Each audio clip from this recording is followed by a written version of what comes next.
May I remind you that trading is risky and not suitable for everyone. Your past performance, good or bad, is not necessarily indicative of future results. Please stay small, stay humble, focus on the long term, and never risk money you cannot afford to lose. Welcome to QuantBox Daily. Today is Monday, April 24th.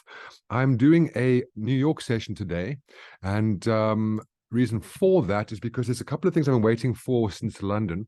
Let's take a look at QuantBox. As you guys know, QuantBox is your global macroeconomic quant-in-a-box. It's a tool that gives you a fundamental bias for a number of currency pairs.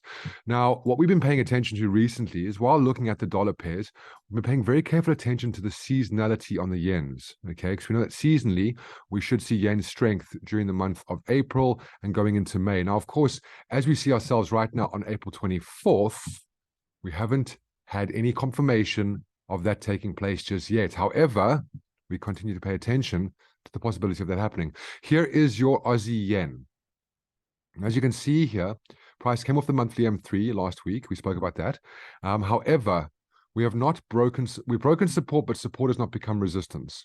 Okay, as you can see here, price breaking the support over here, not testing that resistance. So we're still waiting to see where price closes at resistance and when that takes place. And can we then exercise our opportunity to take this down lower with yen strength due to seasonality? Okay, fundamentally, of course, we currently find our yen pairs all being bullish. Aussie yen, CAD yen neutral, Euro yen sell, pound yen buy, and Kiwi yen neutral. Okay, so taking a look at that, we recognize the fact that only pound yen coming through, Euro yen coming through the bias of sell. However, all the yen pairs showing indication of bearish seasonality, bullish for the yen, bearish for the yen pair, seasonality in the month of April going into May. Okay, so taking a look at that, you can see here, we identified the support last week. Price broke that support. Notice how price didn't test resistance, indicating that price is going to come all the way back up, potentially forming a higher low. Now, if you look at Aussie yen on our QuantBox, you can see Aussie yen coming to the bias of buy. Okay, so if you are interested in buying Aussie yen, you are currently in a buy zone.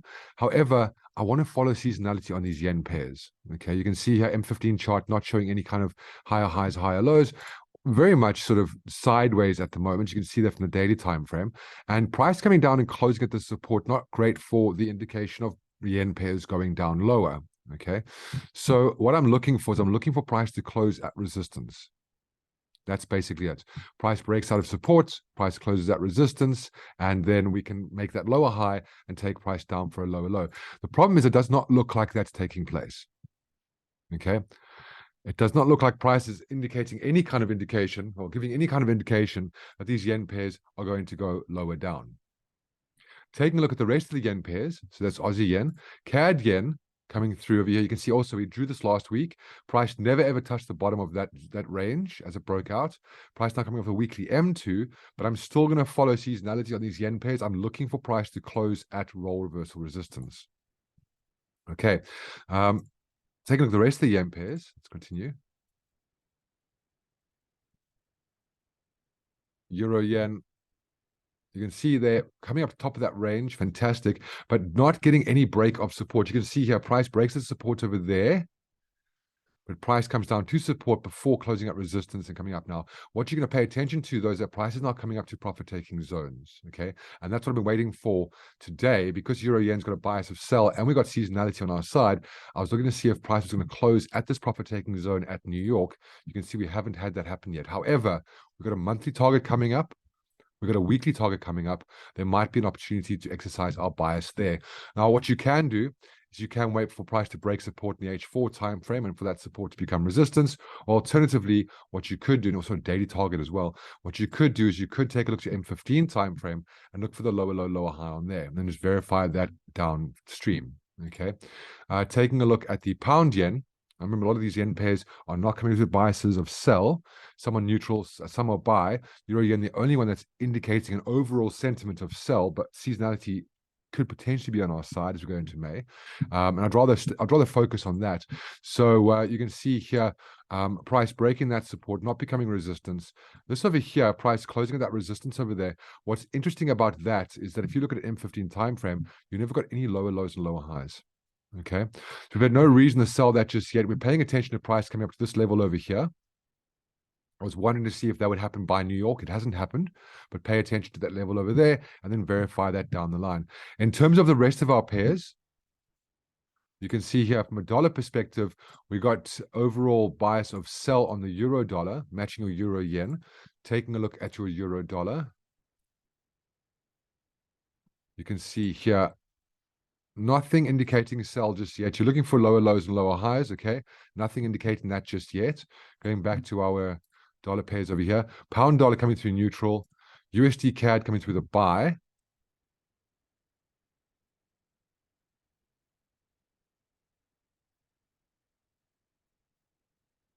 And you can see completely out of position for a buy, okay? So we can ignore that one. Aussie USD bias of sell. We know the dollar pairs have been really choppy lately. So Aussie USD bias of sell. You can see there, opportunity to sell there, opportunity to sell there. Now you're currently in the middle of the range. You don't want to sell down here, okay? We've then got Kiwi dollar coming through with a bias of sell. Okay, let's take a look at that.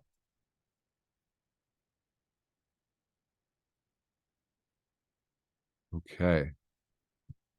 You can see that you're not going to sell down here, completely out of position for a sell. Now, what you can also do is take a look at your market heat map.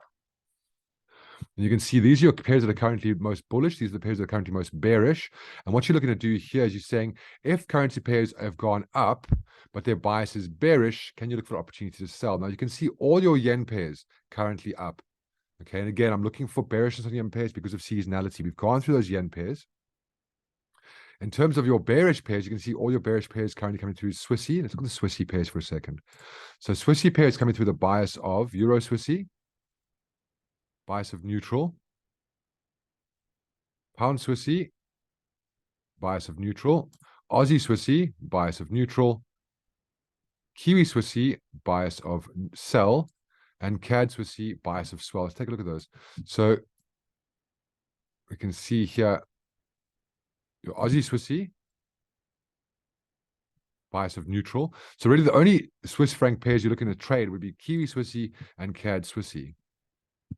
Let's take a look.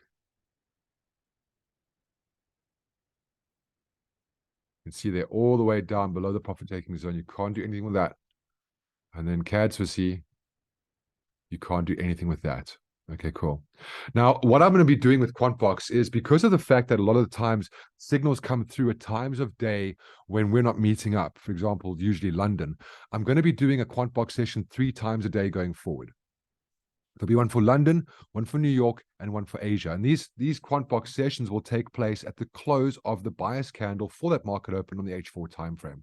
Okay, so the server time for that, the time for the London session will be at the close of the 4 a.m. candle, of course, server time. The New York session will be close of the 8 a.m. candle. So that's pretty much right now, an hour ago. And then let's have a look and see. Yeah, pretty much just an hour ago. Let's have a look and see here. Yeah, right over there. Okay. So it'll be about an hour ago. And then Asia will be the close of the 12 o'clock candle.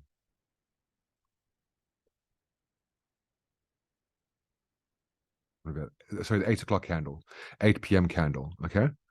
So what I'll do is when those candles have closed on the 4-hour time frame, I'll then come into the session. We'll then discuss the charts, the various charts. We can start putting watch lists together because although these yen pairs have been going up, and I understand that they currently do not look very bearish, seasonality is going to start coming into effect the closer we get towards June. And there will be opportunities to take these guys down. That's just based on seasonal patterns that we've seen year on year on year as traders go away for their summer holidays. Okay. We want to get into those trades because those trades could take us all the way into the 3rd week of August. So I don't want us to miss an opportunity on those trades, which is why I'm going to start extending these sessions to 3 times a day. Okay, we'll keep them short like we have. We'll focus on exactly what we're doing, and we'll be combining our market heat map. Okay, our market heat map, along with the overall bias of our currency pairs, and focusing on opportunities to either have a bearish bias on the currency pair that's currently up, i.e. prices coming up to resistance, a bullish bias on the currency pair that's going down, i.e. it's coming down to support, or an opportunity to then continue buying as price comes, continue selling as price comes down, pulls back to resistance and comes down, or continue buying as price comes up, comes back to support, and then continues going up. Okay, so we'll start doing that. So the next session today will be at Asia, and I will obviously be uploading these to YouTube as we go along, and hopefully this will allow us to not miss out on opportunities that we're often waiting for that take place when we're not meeting. Great. So in the meantime, to summarize everything, waiting for those yen pairs, looking for opportunities to sell, and just really being patient about it. So until I see you later today, please remain patient, please remain disciplined, please remain liquid. Thank you for your time.